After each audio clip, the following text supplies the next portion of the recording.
merci de nous rejoindre pour un nouveau Journal Afrique.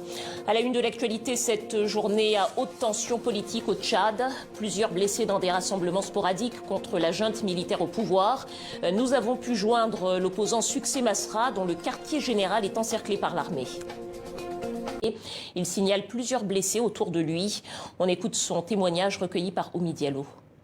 Aujourd'hui, nous avons enregistré une cinquantaine d'arrestations et plus de 15 personnes qui ont été blessées, dont 3 par balles réelles. À l'heure où je vous parle, le siège de notre parti, les transformateurs, est encerclé par une branche de l'armée. Il y a des appels vidéo disponibles qui circulent par des gens habillés en tenue militaire de l'armée tchadienne qui appellent à mon meurtre.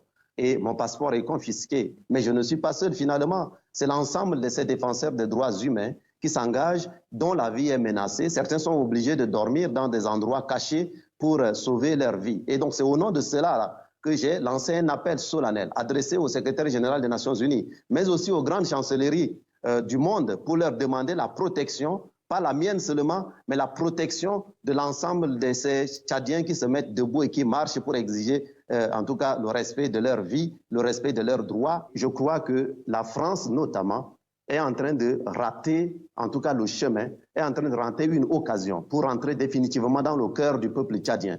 Et ce qui se passe au Tchad est symptomatique de ce qui peut se passer dans l'Afrique centrale et dans l'Afrique tout entière. C'est en cela que nous ne pouvons pas permettre qu'un fils remplace un père à l'issue d'un coup d'État et que cela soit entériné, y compris par l'Union africaine. Vous voyez, la responsabilité elle est trop grande et nous n'accepterons jamais. Donc nous demandons à chacun de réviser sa position pour que la raison revienne, parce que dans tout ce qui s'est passé dans les 30 dernières années, on a vu le Tchad comme un réservoir d'officiers et de soldats, comme un territoire, mais on a oublié l'essentiel, les populations tchadiennes.